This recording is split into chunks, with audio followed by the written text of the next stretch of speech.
만들려고 하는 그런 아주 험악한 그런 상황들이 우리 이 반도에서 우리나라에서 일어나기 시작한 겁니다.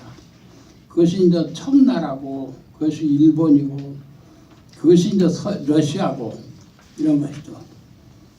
그러면 이 나라, 이 많은 나라들이 우리나라를 가만두지 않으려고 덤빌 적에 우리는 어떻게 해야 되는 것입니까? 똘똘 뭉쳐서 그들을 물리쳐야 한다는 생각을 갖게 되는 것이죠.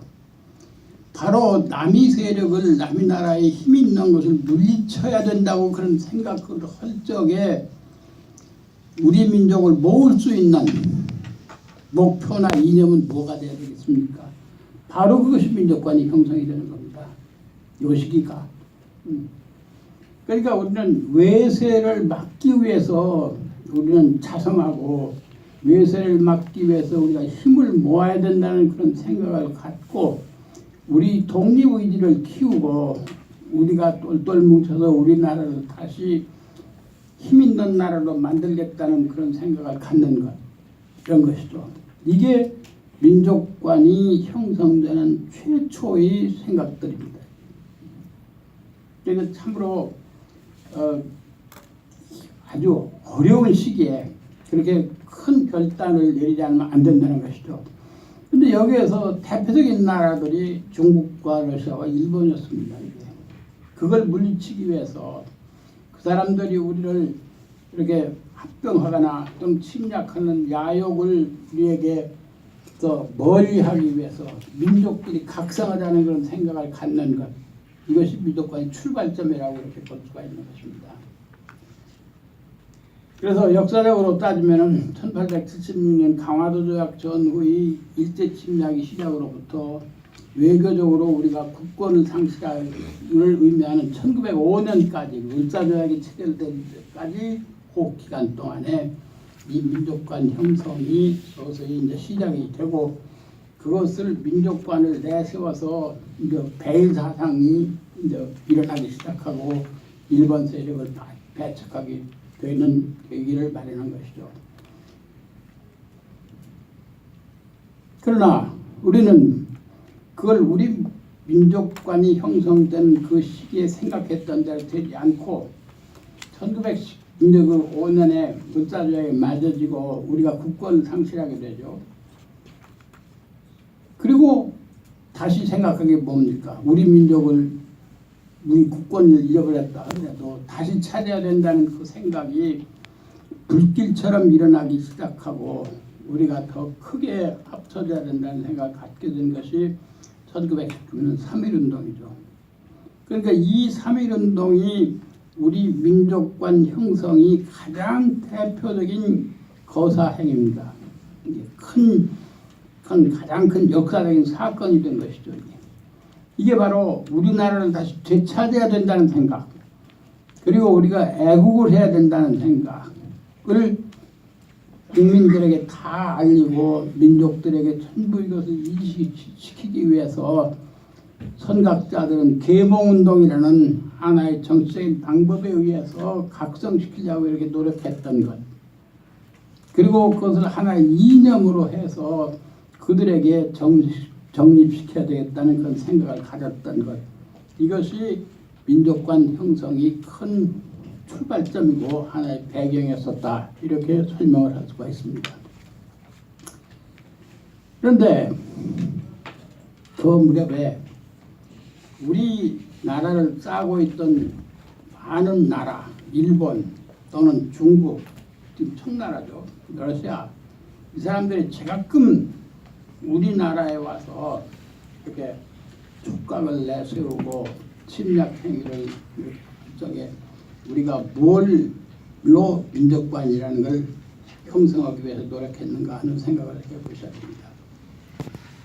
이게 바로 나라를 안정되게 만들고 백성이 안정되고 평화롭게 산다는 생각을 갖게 만든 것이죠.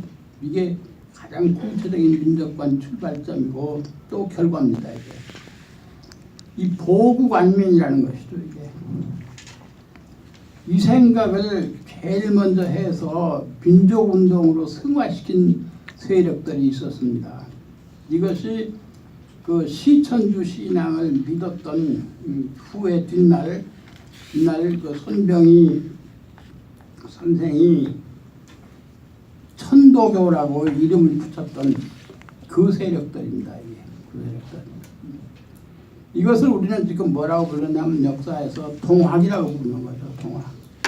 그러니까 순수한 우리 민족이 직결체로서 이념이 통일과 우리 민족이 앞날을 제시했던 앞날의 목표를 제시했던 그 민족운동이 하나로 출발했던 것이 바로 그 천도교라고 하는 사람들, 그 시천주 사상을 믿던 그 사람들입니다.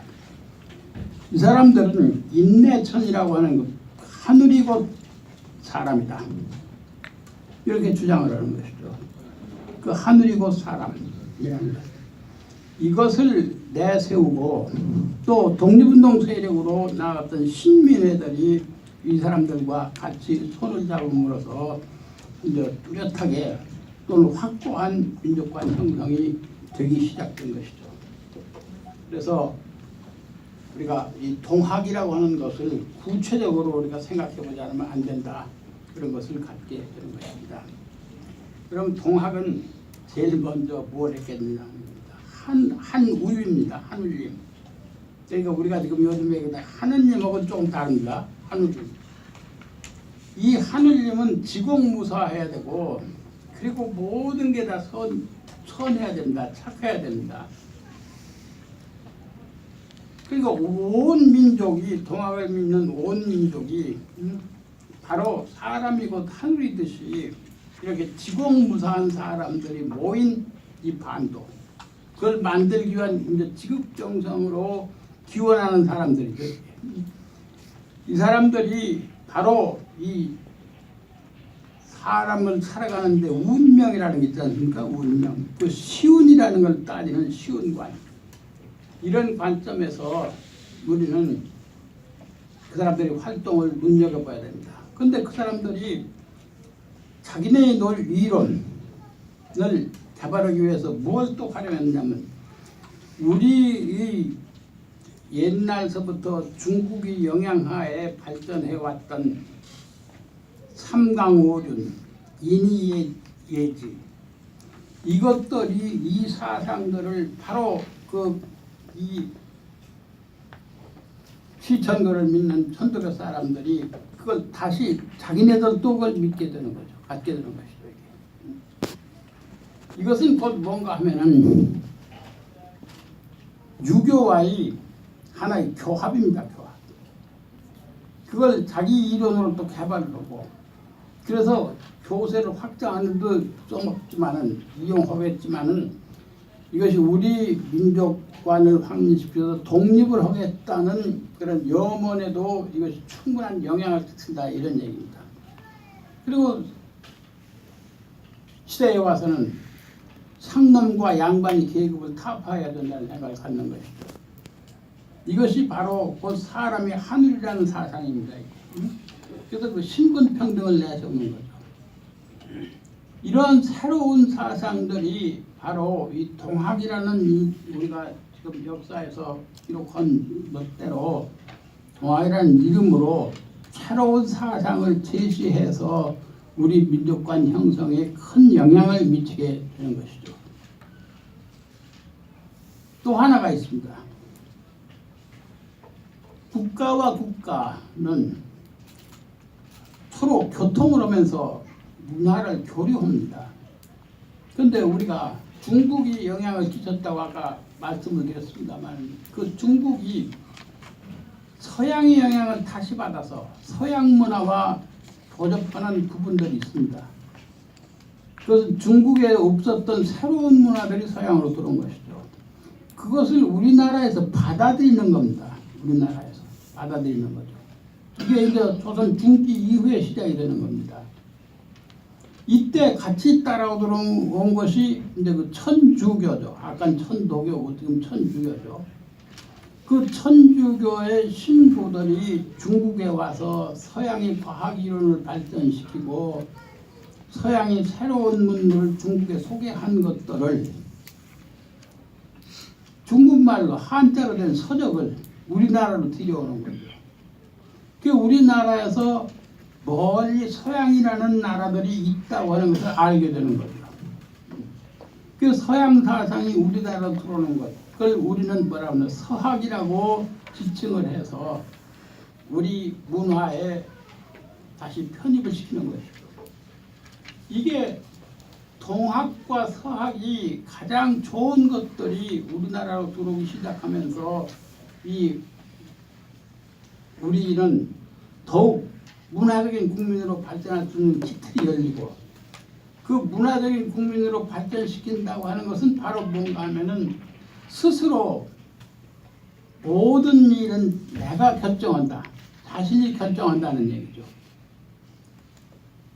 이런 생각들을, 발전된 생각들을 갖게 되니까 당시 그 정치 체제에서 불합리한 것들을 반대하려고 하는 생각을 갖게 되죠.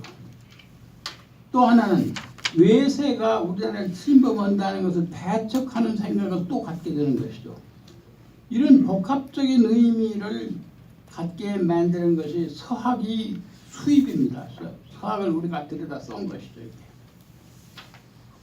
그런데 이게 동양으로 이런 서쪽 나라, 서양의 사상이 들어오기 시작한 데가 1600년대입니다. 1600년대. 그 리치라는 그 신부가 북경에 머물면서 그 중국 사람들에게 이 천주교를 전파하기 시작합니다. 그리고 그 뒤에 연달아서 따라 들어온 그 신부들이 바로 새로운 과학 사상들을 중국에 퍼뜨리게 되는 것이 우리나라에 들어오는 거죠. 요 우리나라에 들어오는 것을 역사적인 기록에서는 우리는 서학이라고 이렇게 명명을 해서 기록을 하고 있습니다. 그러면 지식인들은 바로 한자를 우리 문자로 같이 쓰고 있었기 때문에 바로 그 서학에서 들어온 것들, 그 서적, 책들을 다 읽고 그것을 우리 과학 문명으로 받아들이는 것이 되고 또 학문으로 들어앉게 되는 것입니다.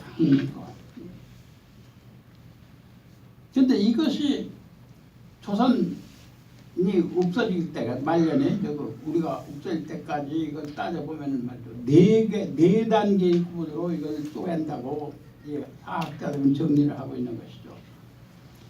그래서 이걸 4단계로 구분하는데 제일 첫째가 서양 학문과 접촉하던 시기, 그것을 우리나라에서는 임진왜란을 겪은 선조 때로 보고 있는 겁니다. 선조 때. 그래서 숙종 중엽까지 약 100년간을 서양 학문과의 접촉기로 보고 있고, 두 번째는 서양 학문이 점점 우리나라에 와서 학문으로 발전할 수 있는 기간이 있습니다. 그 기간을 우리는 점성기라고 이렇게 구분을 하는데, 이거 한 80년 동안 숙종 후기서부터 정조 초기까지를 이렇게 보고 있고, 그 서양 학문을 실제 우리 학문과 우리 생활에 이용하게 만드는 기간, 이것을 이제 서학 실천기라고 하는 겁니다. 서학 실천기. 아까 여기 저기 그 수레가 있었지 않습니까? 그 수레. 그런 것들이 우리나라에 이제 들어오기 시작하는 거죠. 여기서 요 앞에 있던 수레, 이런 것들이 들어오기 시작하는 거죠. 이것은 우리가 실제 서양이 과학 문명을 우리가 가서 이용하는 거죠. 거중기도 저기 있었지 않습니까? 그것도 이용하는 거죠. 실학파들이 이용하는 겁니다. 그래서 서학에 눈을 뜬 사람들이 그걸 들여다가 우리 생활에 쓰고 있는 거죠. 그리고 우리는 그 하나 씀으로써 문화가 얼마나 크게 도약하고 있는가를 우리가 실제 느낄 수 있는 것이죠. 이게. 다음에는 서학 점식기라고 그래서, 그러니까